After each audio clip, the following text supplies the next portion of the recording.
ஹாய்ங்க, எல்லாம் எப்படி இருக்கீங்க? நல்லா இருப்பீங்கன்னு நம்புகிறேன். இன்றைக்கி நம்ம வீட்டில் வந்து கேரளா ஸ்டைல் மீன் குழம்பு, அதாவது பச்சையாக எந்த மசாலுமே வறுத்து அரைக்கிறது பண்ணாத மீன் குழம்பு ரொம்ப ஈஸியாக பண்ணிடலாம். அதுக்கு நான் என்ன அரைச்சிருக்கேன்னா, பூண்டு போட்டு பண்ணுவாங்க, முழுசாக பூண்டு போடுவாங்க, இஞ்சி பூண்டுலாம் கட் பண்ணி போட்டிருப்பாங்க. அது நம்ம வீட்டில் கடிபடுதுன்னு சாப்பிட மாட்டாங்கன்ட்டு தேங்காய், இஞ்சி பூண்டு, மஞ்சத்தூள், மல்லித்தூள், கொஞ்சம் குழம்பு மிளகாத்தூளெல்லாம் போட்டு அரைச்சிருக்கேன். அந்த அரைச்ச கலவையை தனியாக காமிச்சது நான் உங்களுக்கு.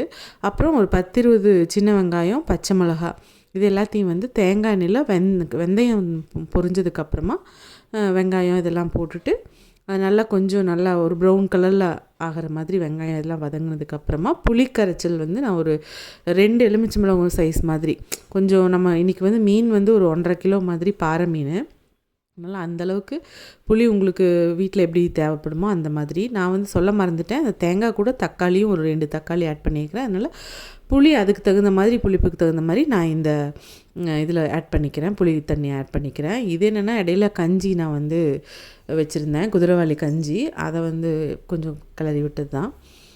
இது வந்து ரொம்ப ஈஸியாக வச்சிடலாம், அதே நேரத்தில் சூப்பராக இருக்கும்.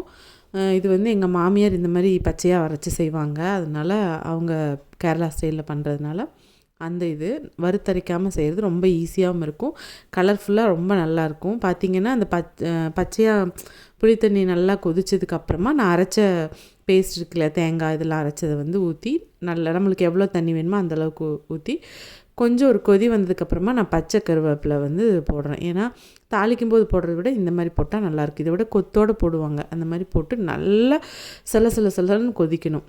இங்கே வந்து நம்ம மீன் வந்து எப்போவுமே இந்த மட்டனெல்லாம் மேரினேட் பண்ணுற மாதிரி தான், வந்து இஞ்சி பூண்டு பேஸ்ட்டு, வரமிளகாத்தூள், மஞ்சத்தூள், உப்பு இதெல்லாம் போட்டு ஒரு 1/2 மணி நேரத்துக்கு பக்கம் ஊற வச்சுருந்தேன். அப்போ உங்களுக்கு கொஞ்சம் மீனில் ரொம்ப உடஞ்சிரும் இல்லையா, நம்ம ரொம்ப கொதிக்க விட்டோம்னா மீனை, அதனால் இந்த மாதிரி போட்டு வைக்கும்போது நம்ம மீன் குழம்பு நல்லா கொதித்து இந்த மீனை போட்டு ஒரு 2 கொதி கொதிச்சதையும் நிறுத்தினாலே, இந்த மண் சட்டிலையும் வைக்கும்போது உங்களுக்கு அடுப்பு ஆஃப் பண்ண வரைக்கும் கொதிச்சுட்ருக்கனால அந்த சூட்டுக்கே நம்மளுக்கு கரெக்டாக வெந்துடும், இல்லைன்னா மீனெல்லாம் கரைஞ்சி போயிடும்.